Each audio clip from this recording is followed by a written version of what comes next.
Good morning, Facebook peeps. Good morning, anybody joining me. If you don't know me yet, my name is Paris. Wicked Kind Yoga is my yoga business, yoga job, whatever you call it. I wanted to talk this morning a little bit about recovery and yoga.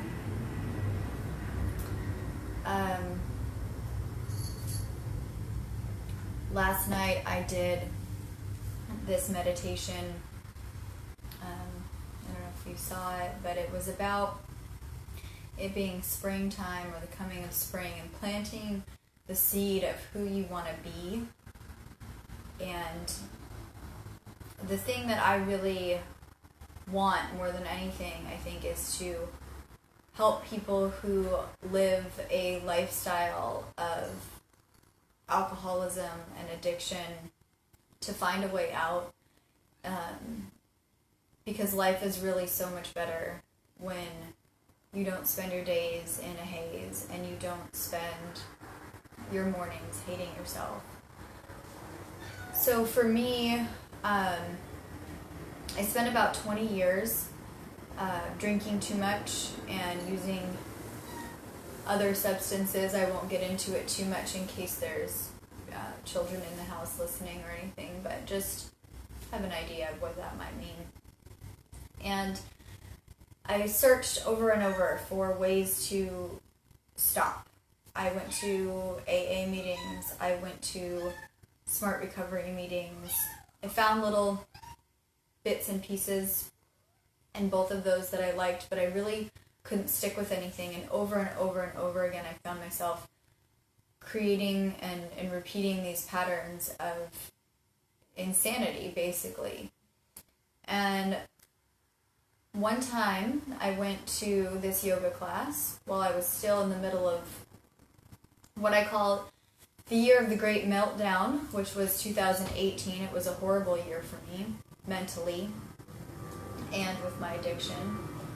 And I went to this yoga class and I was laying on the mat at the end of it, and the teacher said something about, sorry, my cat is being insane. Give me 1 second. I really don't like it.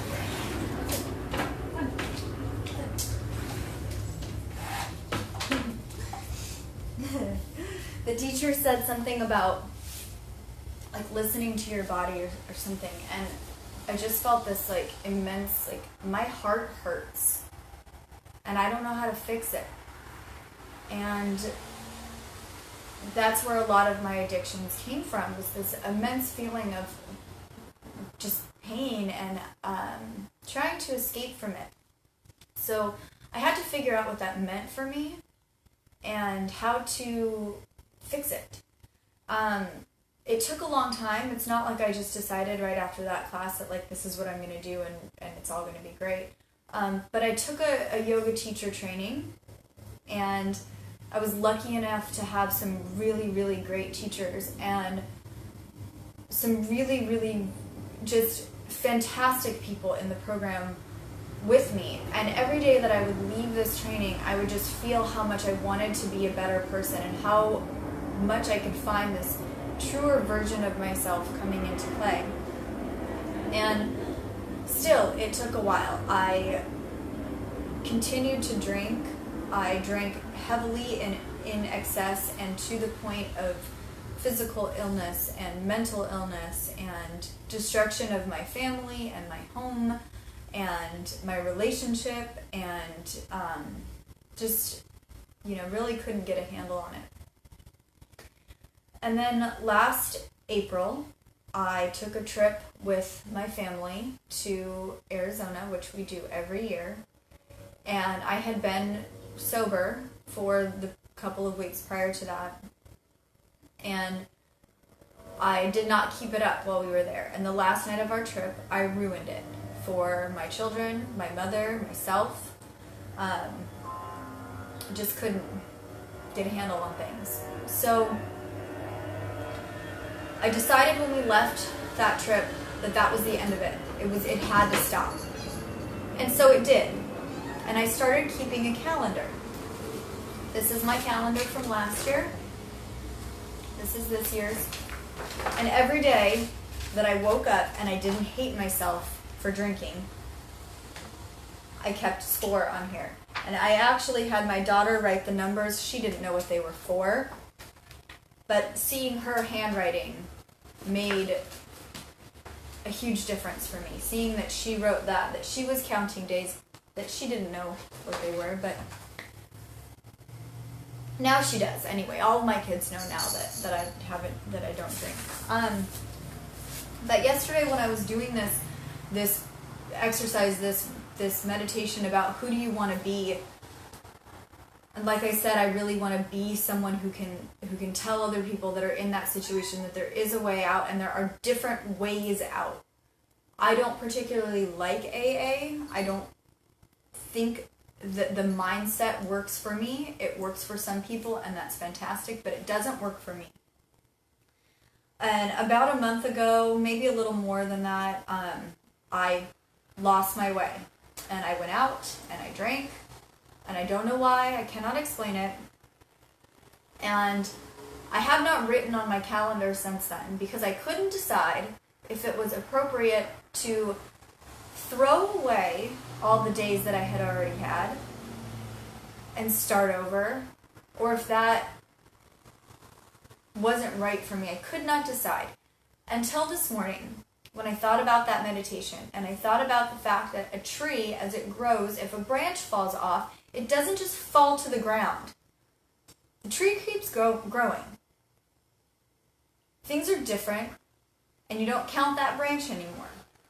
So I went back to my calendar, and I skipped the 3 days that are related to that incident. The day 1 of the morning when I woke up and I was so sick, so sick, physically. And then the 2 days that followed of the mental meltdown of self-hatred, because I can't count those days as days I didn't hate myself. So I skipped those days, and I wrote the rest. So as of today, in the past year, I have had 328 mornings that I didn't hate myself for drinking, that I didn't wake up with my mind in a place of despair over something that I had done to myself. So if you're out there and if you think that you want to stop these behaviors that you have, I suggest you get a calendar and just start writing. You don't have to count the days that you're sober. Count the days that your sobriety kept you out of that cloud, out of that darkness. It's just a suggestion, but it really, really does help.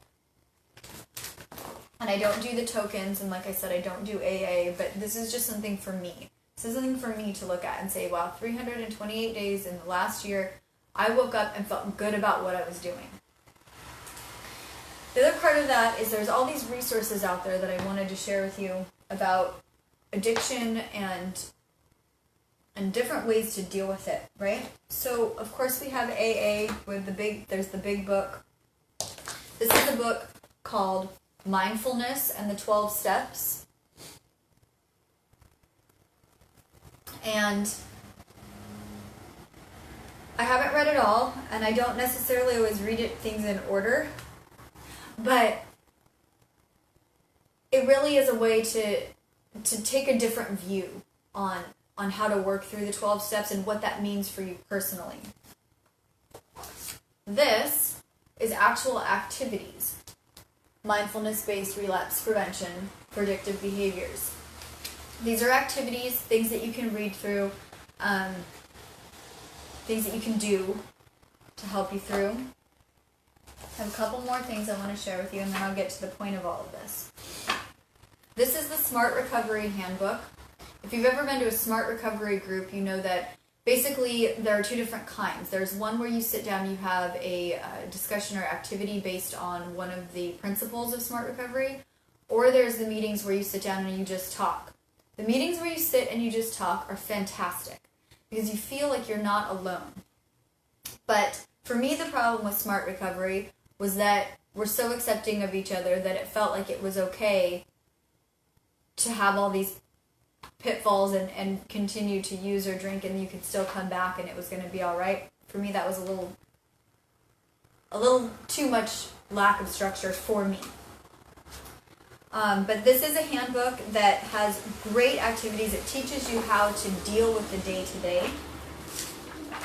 And then I have this, which is the Compass of Pleasure. And it's the neuroscience explanation of why we do the things that we do when it comes to addiction. So all of these things that I have, also Time Magazine did a whole edition just on the science of addiction. There's some really good stuff in here. You might be able to find the articles online if you are looking for resources. The point of me saying all of this is that I'm going to make a choice that at 7:30 every morning, starting today, at least for the next couple of weeks, once the kids go back to school, the time will be adjusted and all of that. But while we don't know what's going on, at least for the next 2 weeks, every morning at 7:30, I'm going to be here. I'm going to have an activity of something for you to do, either out of one of these books or something that I come up with. And I'm just going to be here as a support for you. If you're trying to curb your addictions or you're trying to get out of that hole and you're stuck in a place right now, especially in California and I'm sure lots of other states where you're not really supposed to be going anywhere. I don't know how many virtual meetings there are, things like that. So this is just a way for me to connect with you and for me to let you know that I'm here and I'm with you and I'm counting my days and I can help you count your days, and maybe you might find other people that show up at the same time, or maybe you can connect with each other. I don't know, we'll see how it goes. But that's basically it. I felt like there was something else I wanted to say about it. Oh, I just wanted to say that for me the most important thing was to just tell myself that I can't do it.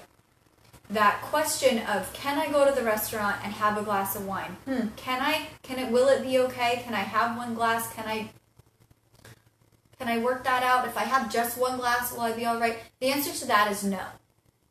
No, you cannot. And I proved that to myself a while back. I attempted to have one glass of wine, which turned into 2 glasses of wine and 5 vodka Red Bulls. Cannot do it. My brain cannot do it. So just start there with the answer is no. Start with day 1, the answer is no, I cannot do it, and then we find the ways to support each other. And for me, yoga was a great way to do that. When I leave a yoga class, I don't want to go drink. So maybe it will work for you. Maybe it won't. Maybe these little 7:30 meetings are all you need and that's it. But if you decide that a yoga practice is something that you'd like to add as part of your recovery program, I'm also going to do 8 o'clock classes every morning. So we'll have a meeting followed by a class. This morning's class will be some kind of quick movement to get us going for the day. We'll see exactly what that looks like at 8 o'clock. But I'm here for you, and it's hard. It's hard as fuck. And you're going to lose your friends, and you're going to wish you could go places that you can't go, and you're going to spend some days in some real hard places. But when you look at your kids, or you look at your family, or you look at your mate, or you look at your pets who don't worry about you because you're on the floor, or your head is in the toilet, or your eyes are crossed, or whatever, or you're me, you're going to be so proud of yourself. That is all I have to say for this morning. If you don't join me for yoga, I hope you have a great day. If you do, I'll see you in about 15 minutes. Thank you for being here.